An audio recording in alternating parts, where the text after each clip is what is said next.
After 305 years of unity under the British flag, referendum on Scottish independence is just 1 week away.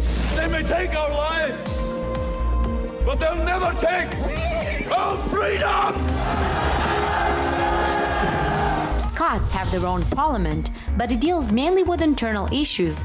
Without fear and without favour. And the nationalists, who hold the majority in it, want to break away completely from the government in London. It's about putting Scotland's future into Scotland's hands. But not everyone is happy. Despite North Sea oil reserves and Scotland's firm status as world's largest whisky exporter, many fear a rapid economic decline due to an aging population and a huge deficit. While the blue and white flag flutter proudly in Edinburgh, our focus this week is on Scotland.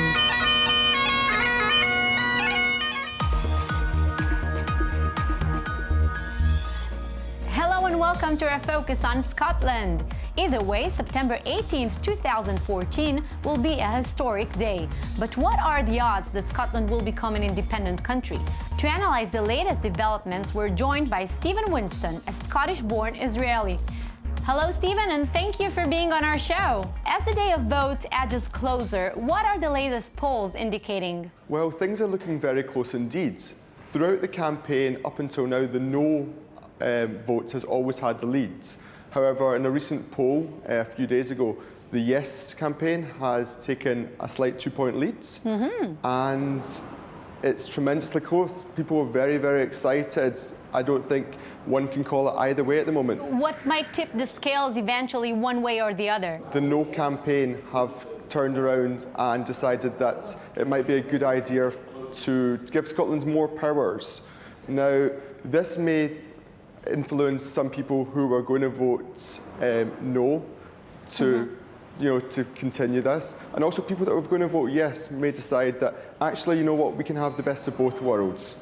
We can both stay within the Union and we can also have more powers for Scotland. What are the biggest concerns or uncertainties that come with Scotland as an independent state? The biggest uncertainty at the moment lies in the economy, with in particular currency. There's no certainty whatsoever over which currency Scotland will have when it becomes independent. The SNP government, who is for independence, are saying that Britain would stay in the pound. However, the three main opposition parties are saying this is by no means a certainty. Even if Scotland were to join the euro, there are no certain timescales for that. We'll be starting from scratch as a new country, and there are many risks involved and many uncertainties. Are you willing to expose your personal view? I'm personally for the status quo, that is, for Scotland to remain in the United Kingdom. I see the move for an independent Scotland to be just a wee bit too risky for me. There's no stability, certainly with the currency. What you'd have is basically Scotland say it would remain in the pound, would have a currency union, but at the same time it wouldn't have any powers over the setting of interest rates, or it wouldn't have a kind of last resort lender say, should there be another financial meltdown, there would be nobody to turn to for a bailout. And we've all seen what has happened recently in the Eurozone. As things stand, I see no reason to change. All right, Stephen, thank you so much for being with us and bringing us the latest. Scotch whisky is not only a source of money and employment, and of course enjoyment. Over the years, it has become one of Scotland's greatest symbols and accounts for its third biggest industry. With 9 out of 10 bottles sold overseas, the country's producers are voicing concern about unanswered questions such as what currency an independent Scotland would use and whether Scotland will remain in the European Union. As whisky takes years to mature to a saleable state, planning without that knowledge is a problem. Joining us now is Chaim Gun, the CEO of Ishanovim, an Israeli alcohol institute. Hi, Chaim, and thanks for being with us today. Thank you. Hi. Chaim, let us start with the question that matters most to all of our viewers. How can one recognize a high-quality whiskey? Maybe I just can show you guys how it tastes Scotch. So I have a bottle here and a glass. And how about let's do it together. So getting the right glass, and the first thing, just pouring a bit of good Scotch to the glass. And actually the first thing we would like to see, it's the color. The color can tell us a bit about the Scotch, mostly about the aging of the Scotch. Those brownish colors and yellow colors can actually show us the style of the Scotch. Second thing, actually we would like to smell it. Smelling it's very important. So we're going to smell the Scotch, and we're going to see if it's spicy, if it's salty, if it's fruity a bit, if it's balanced, if it's too spicy or the alcohol is too much evaporating. How about we cradle a bit the glass and smell again? And we can smell the style of. And after that, we will taste it. Enjoy. And actually, we can find our best Scotch by tasting and getting more experience. Exactly. Chaim, what do you believe makes the Scotch such a high-quality whiskey? It's part of their blood. I think it's part of their culture. It's part of their habitat. It's part of being a Scottish person. If we look at the history of Scotland, or the 100 years of experience, of production, the knowledge, the love, it's so unique and it's so Scottish. Are there any possible independence consequences that you can imagine? To ask an alcohol person these questions, let me say that. Yes, I think it will be even better to the Scottish people to get apart and have their nations and actually produce and do the Scotch. I don't think the UK contribute to the labeling of the Scottish whiskey. The Scottish whiskey, it's a nation. I think the Scottish whiskey today promote the Scottish nation. It's Scottish, it's not Great Britain. As you said, it takes years, 10 years, 15 years to produce a good Scotch.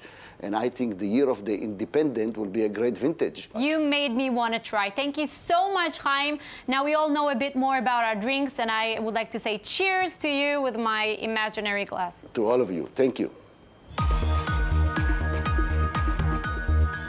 The employers of a Scottish hostage facing possible execution have pleaded to his captors to release him.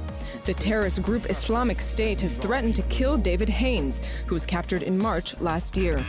Haynes had been working as a security consultant with a non-governmental organization in northern Syria when he was abducted. On Friday, his employers released a statement calling for his release.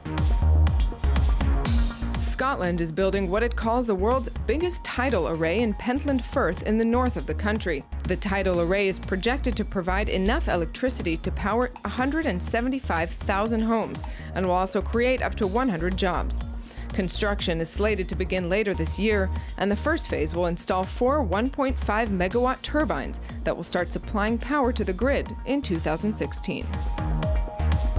A group of campaigners from the rest of the UK urging Scotland to vote against independence released a list of celebrities saying to the Scottish, "Let's stay together."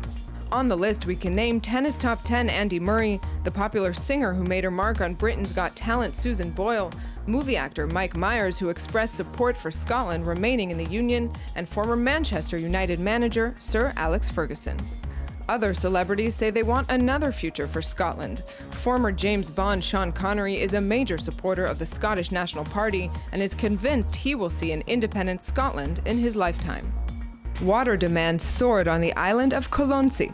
The frenzied ice bucket campaign to raise awareness for ALS swept the island on the Inner Hebrides archipelago on the west coast of Scotland with a population of 135 inhabitants. The campaign was so great a success that the 13-kilometer-long island water system was discontinued as part of efforts to reduce water waste. Now, independence might be the hottest topic on the Scottish web, but it is definitely not the only one. According to Nitzan Peled, our next guest, if you truly want to get to know a certain place, you have to explore its social media traffic. So, Nitzan, tell us, what is the latest weird headline coming out of Scotland? So listen to this. Last month, a British men's grooming brand conducted a survey asking what is the manliest country in the world. Naturally, as expected by the customers of a British brand, the countries getting the most votes were mainly Commonwealth countries, and Scotland, which was represented in the survey as a country by its own right and not as a part of the United Kingdom, received the most votes. which means that with 26%, Scotland was crowned the manliest country in the world. Impressive. Yep, with guys like William Wallace and Sean Connery, surely this makes sense, isn't it? Of course it does. But there's a twist on top of it all. Have you ever heard of Scottish Mr. Drew Galloway? This name doesn't really ring a bell. Well, maybe you've noticed him with his stage name, Drew McIntyre. Not such a unique stage name if you ask me. Anyway, for 7 years, Drew McIntyre was a member of the WWE, the biggest and most prestigious pro wrestling company in the world. Being a part of the WWE for 7 years is not something to be dismissive of. True. But Mr. Galloway was released by the WWE earlier this year. But as a true Scotsman, he vowed to be the best wrestler outside of the United States. So far, so good. Well, Nitzan, if it wasn't for the wrestling part, he looks like Cinderella's Prince Charming. Yes, it does. I think it's hard to be a pro wrestler with this kind of looks, but maybe it gets him even more fans. And maybe he's gonna make it back with the help of one very famous tennis player. Listen to this. When Drew saw that Scotland was crowned the manliest country in the world, he jumped on the occasion and tweeted one bizarre tweet. Take a look. He said, "Pretty cool to be in the manliest man of all time. All right, Andy Murray, you are in there too. Let's better Chuck Norris." Indeed bizarre. Yeah, so if you get it right, not only did he challenge Chuck Norris, the manliest man ever in the history of mankind, but he opted to tag with no other than Andy Murray, the tennis player. That's kind of weird because even in the tennis community, Murray is considered a bit of a soft player, I think. Well, Nitzan, you know, I once interviewed his mom, Jody Mary, when she was here in Israel with the British Federation Cup team. And I remember when she was talking about her son, I was thinking to myself, he's such a mama's boy, but she's a great mom, I have to say. Mom Murray is a big story in Scotland. And maybe that's what being part of the manliest man in the world means, that she doesn't even think things through, maybe? I don't know. Anyhow, Murray's... I thought that being a manly man means sitting on the couch and watching sports or something. With beer. Yeah, exactly. Anyhow, Murray still hasn't acknowledged the challenge, which makes us think maybe we will never see the battle between Drew McIntyre and Andy Murray to Chuck Norris and Chuck Norris. And that's a good thing, I think, for the Scots. I still put my gamble on the Chuckies. You should. Thank you so much for being with us, and we're already waiting for next week. Thank you.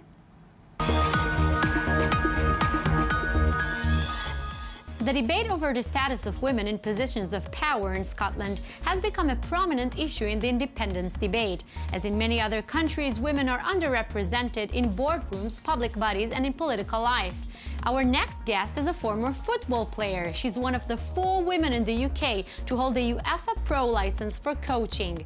Shelly Kerr, who was previously the Arsenal ladies manager, has become last month the first female boss in Scottish men's football after taking charge of Stirling University. Kerr's appointment is the first time at this level in the United Kingdom a woman has been named as manager of a men's side, and she's joining us now via Skype. Hello, Shelly, and thank you so much. It is an honor to have you on our show. Hi. First of all, congratulations. Thank you very much. And second, why do you believe it didn't happen before, to you personally or to other women in the football industry? I personally think that maybe perhaps in the women's game, there are lots of players that play longer than men, so it takes them longer to go through the coach education pathway. So in other words, it takes them longer to get qualified and experience as a coach.